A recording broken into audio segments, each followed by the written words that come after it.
Olá, então eu sou a Bianca. Vou iniciar a apresentação do trabalho da nossa equipe, que é sobre redes neurais e deep learning. A equipe sou eu, o Giovanni, o Christian, o Fábio, o Guilherme e a Luísa, tá? Então, aqui é a estrutura do nosso trabalho.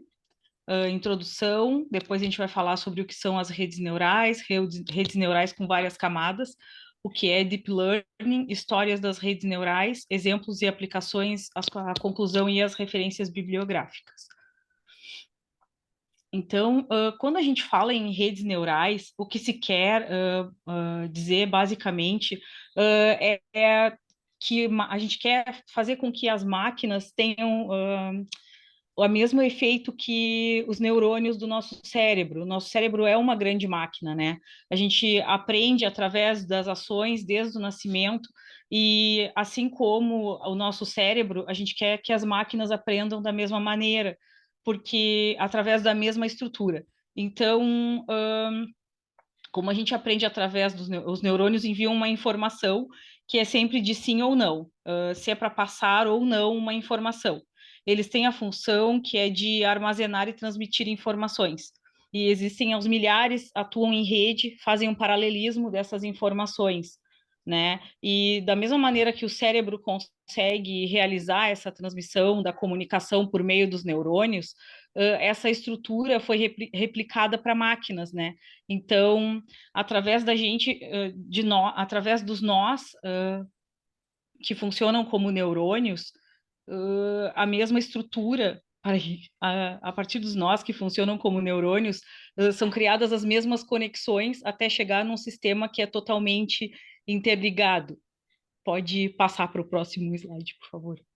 Então, ali, as informações de chegada, que são as entradas, se multiplicam para outros, através de cada peso, se multiplicam em redes, e vão se organizando sozinhos através dos dados fornecidos e formando camadas entre si, né?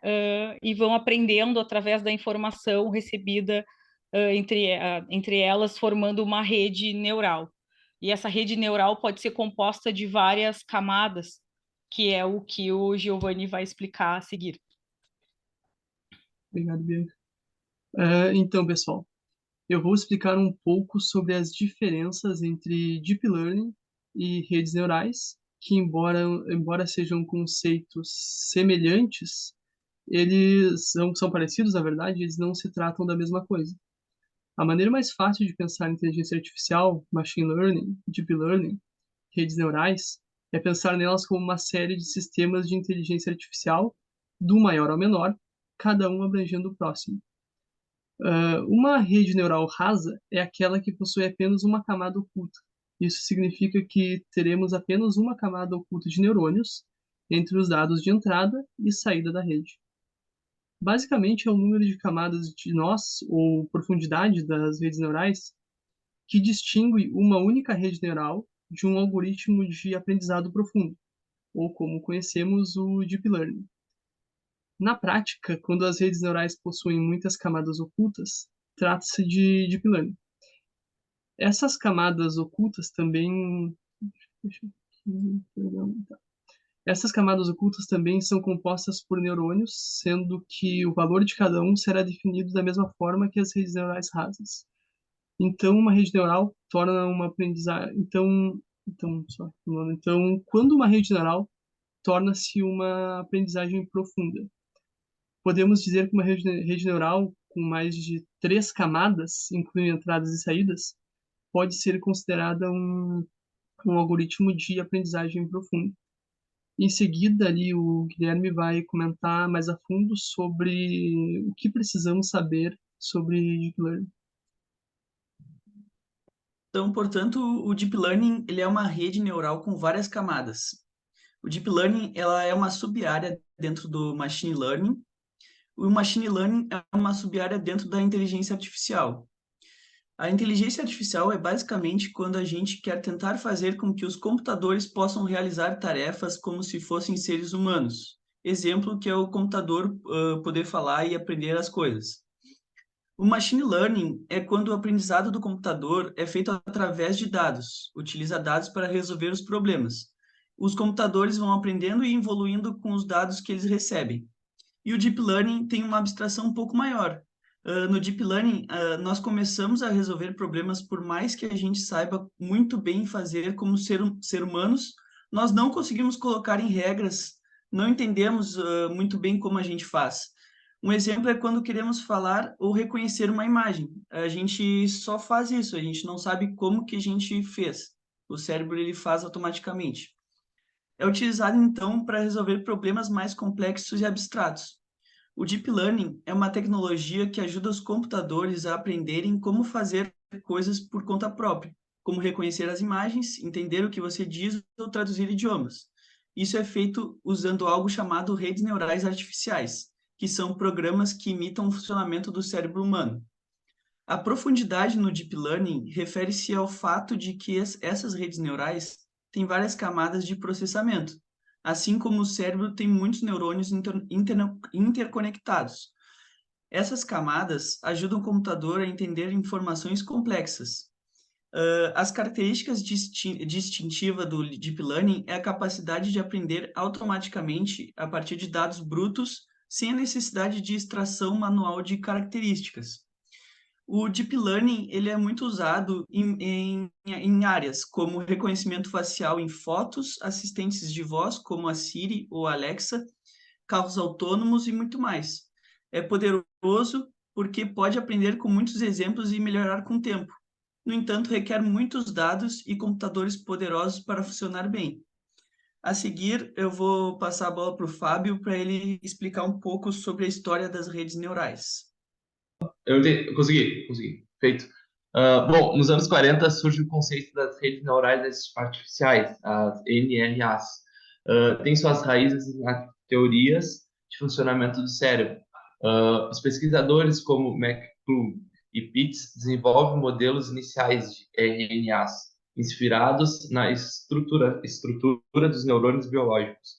Eles criam as primeiras redes neurais formais, chamados de neurônios artificiais. Esse é o pontapé inicial das NRAs, as redes neurais artificiais. Já nos anos 70, nos anos 60, pesquisadores começam a explorar o aprendizados em redes neurais artificiais, introduzindo algoritmos de aprendizado como Perceptron, de Frank Hesburn.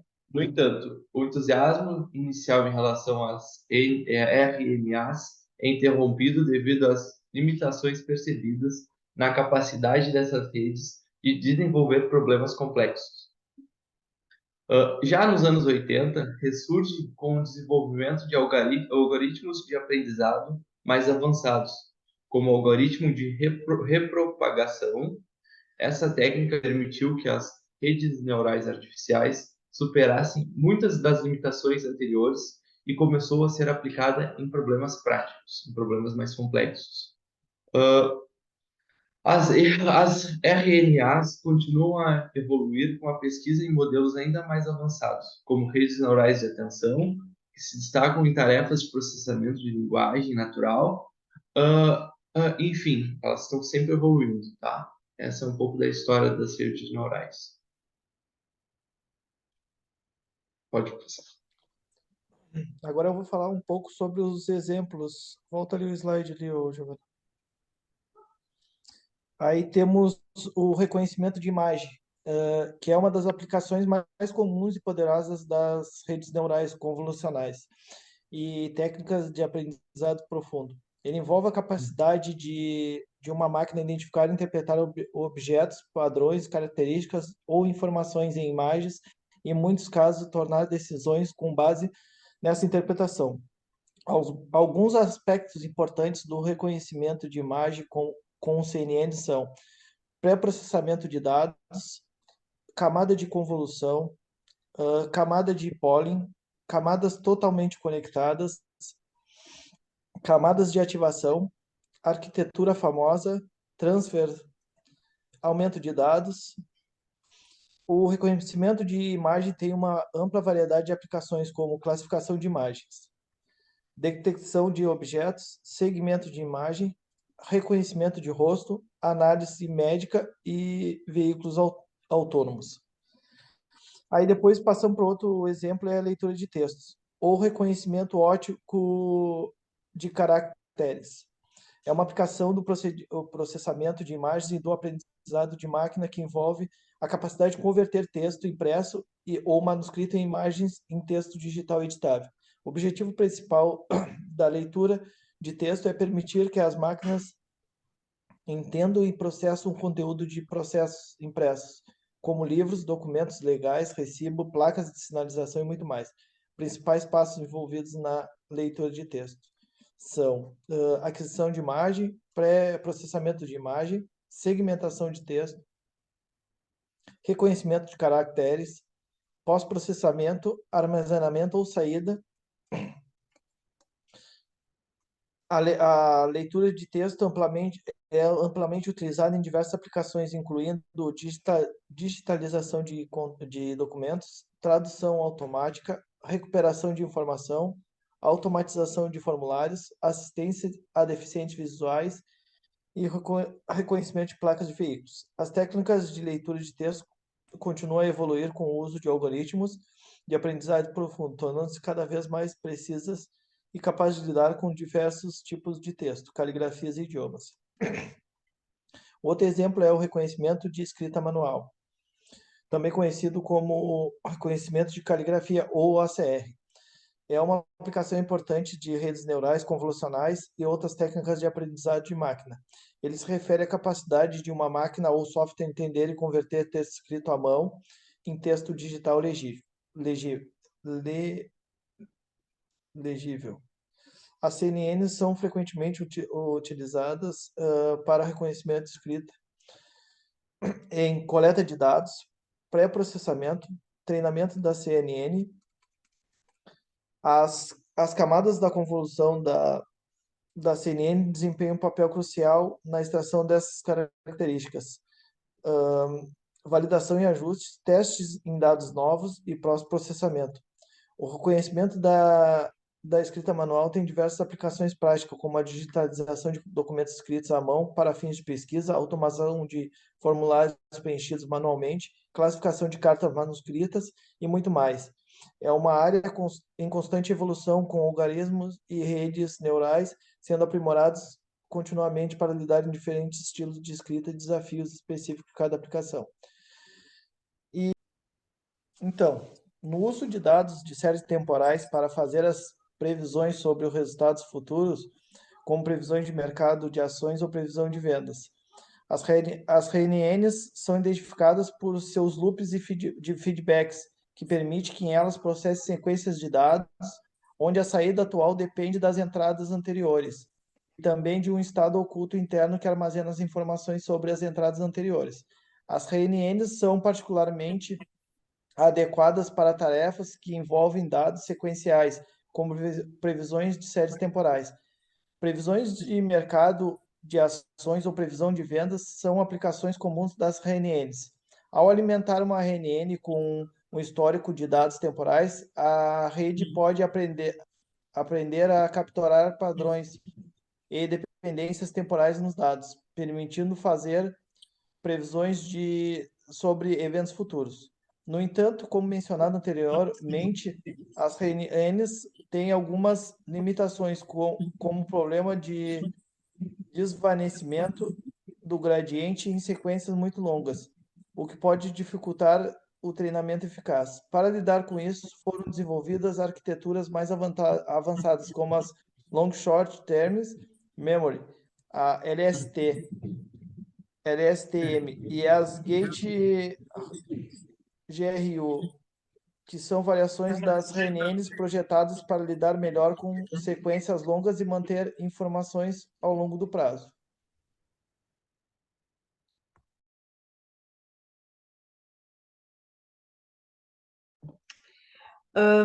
Eu usei uma aplicação de rede neural no meu trabalho de conclusão de curso. Na primeira tabela ali, na tabela 11, a gente fez por meio dos testes estatísticos, usando o critério de Haycake, critério de Bayesiano, o critério de Renan-Quinn e o critério de previsão de erro final, para descobrir qual é a melhor arquitetura de rede neural para eu aplicar no meu TCC. No meu TCC, a gente estudou como verificar o preço do Bitcoin a partir de séries temporais passadas. Aí, com isso, a gente verificou que, no caso específico do meu TCC, baseado no meu banco de dados, a melhor rede neural para calcular o que eu quero é a rede neural 5553, que é formada por 4 camadas, sendo as 3 primeiras contendo 5 neurônios e a última camada ou camada de saída possuindo 3 neurônios. Isso porque nessa configuração apresentou os menores erros. A gente também usou a rede neural para calcular essa previsão do preço do Bitcoin de maneira não linear, porque a primeira parte do trabalho foi feita de maneira linear. E aí, com isso, ali na tabela 12, deu para verificar que, comparando o método VAR, tá? Que é a maneira linear, com o método não linear das redes neurais, na maioria dos critérios, a rede neural apresentou resultados melhores, tá? Do que do modelo não linear, do que o modelo linear, o VAR.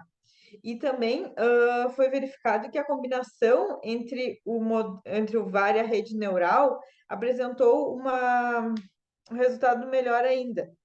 Então, com isso a gente pode concluir, no caso do meu TCC, né, que a rede neural apresentou melhor resultado do que o modelo de forma linear, o modelo VAR. Pode passar.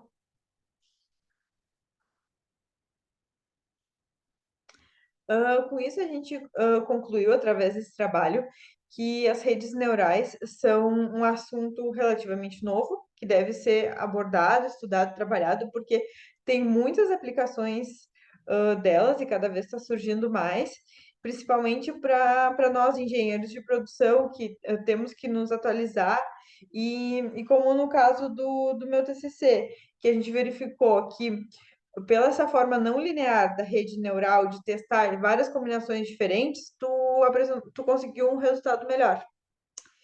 E é isso. Muito obrigada.